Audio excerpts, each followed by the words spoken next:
Narendra Modi magic మళ్ళీ work out అవుతుందా?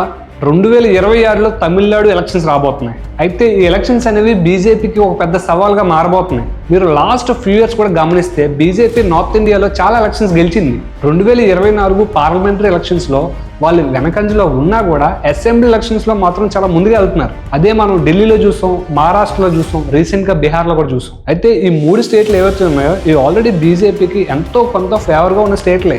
అయితే ఈ సంవత్సరం బీజేపీ ఆడబోయే 2 ఆటలు కూడా చాలా డిఫికల్ట్గా మారబోతున్నాయి. అందులో ఒకటి తమిళనాడు, ఇంకోటి వెస్ట్ బెంగాల్. వెస్ట్ బెంగాల్ మనం పక్కన పెడితే మేజర్గా చూడాల్సింది తమిళనాడు. బీజేపీకి తమిళనాడులో అంత స్ట్రాంగ్ హోల్డ్ లేదు. ఖచ్చితంగా ఎవరికొకరితో కొలిషన్ అయితే చేసుకోవాలి. ఆల్రెడీ బీజేపీ ఈ అన్నాడీఎంకేతో కొలిషన్ చేసుకున్నారు, కానీ అన్నాడీఎంకే పార్టీ తమిళనాడులో అంత స్ట్రాంగ్ అయితే లేదు ప్రజెంట్. అయితే ఈ బీజేపీ అన్నాడీఎంకే కలిసి వచ్చిన తర్వాత వాళ్ళ ఓట్ బ్యాంక్ అనేది పెరిగిందా లేదా తగ్గిందా అనేది ప్రజలే డిసైడ్ చేస్తారు. అయితే ఈ కొలిషన్ కోసం ఎన్నో సంవత్సరాల నుంచి కష్టపడుతున్న అన్నయ్ మలై లాంటి స్ట్రాంగ్ లీడర్స్ని పక్కన పెట్టడం ఎంతవరకు కరెక్ట్ అనుకుంటున్నారు? మీరే కింద కామెంట్ చేసి చెప్పండి.